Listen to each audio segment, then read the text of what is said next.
Pastor Jeff here. I'm here in my neighborhood with my buddy Oscar. And today we're going to take you on a little journey through the history of the Christian church. Most of us don't study much church history. Oscar wants to get down now. But church history is very important nevertheless. When a child in Sunday school asks, "How can Jesus be both God and human at the same time?" he or she is asking the same question that was asked in the year 325 AD when 300 church leaders gathered at a small village in modern-day Turkey called Nicaea. And there was begun the first drafts of the Nicene Creed. When someone asks, why are there so many types of Christian church? The answer is found in 2,000 years of political and personal struggles. The discoveries, triumphs, and challenges of 2 millennia of Christian thought still very much shape what we think and what we believe today. The history of the church is the story of us. It's our history. And it's a story we should know better. For example, from the year 81 to 96 AD, there was a Roman emperor named Domitian. Before him, emperors were declared to be divine after they died. But Domitian couldn't wait. He declared himself Lord and God throughout his reign. Some Jews and Christians refused to worship the emperor, and they refused to give their offerings, so he enacted laws against their practices. Later, when a new emperor came to the throne, this persecution continued. Common people would be compelled to curse the name of Jesus or be killed on the spot. Roman citizens were put on trial in Rome, but if they did not recant their faith, they were killed as well. One local magistrate named Pliny claimed that Christians followed outlandish superstitions. And remember, Christians were considered quite odd. They spoke of love feasts, they called each other brother and sister, as well as claiming to eat the body and drink the blood of their leader, Jesus. Around this time, some famous Christians were killed for their faith. Today we call them martyrs. One was named Justin, who was beheaded. One was named Polycarp, who was burned alive. But the church continued to grow. Have you ever wondered how this could happen, despite the church being under the persecution of the greatest empire on earth?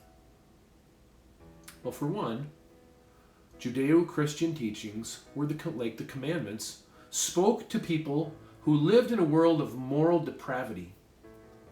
Some Roman citizens turned to the loving yet righteous God of Israel because there was a structure for their lives found in the teachings of the church. Structure they couldn't find anywhere else. Another reason the early church grew was because Christian teachings offered equality, inclusivity, and common respect for all people. Christians not only encouraged women to be followers of Jesus, they embraced everyone as equal heirs of salvation, even slaves. Christians treated women with respect because Jesus did the same. He spoke to them, he taught them, and the story of the first Easter was entrusted to women. Women had important roles in the early church, and this ran counter to their treatment in Roman culture. This respectful treatment of all people and full welcome of all people attracted positive attention despite the persecution. And finally, Christianity offered a relationship with God. Among the people of Rome, the ancient gods had become distant and meaningless. At this same time, along came the Christians who were saying that we can not only have a relationship with God, but that God had taken on flesh, had intersected with human history, and experienced human suffering. One martyr at this time was a slave woman named Blandina. She refused to offer worship to the emperor. And so she was hung on a cross, burned, and gored by a bull, all for the entertainment of the crowds who sat by watching. As fellow Christians watched, they said, they saw in the form of their sister him who was crucified for them. From the history of the church, we learn what was of first importance for Christians during the harshest of trials: a framework for their lives, equality and respect, and a God who is more than a concept, but a relationship. Through the early church and through the martyrs, Roman people witnessed the one God who did not sit far off, but instead who knew their suffering and their sorrow.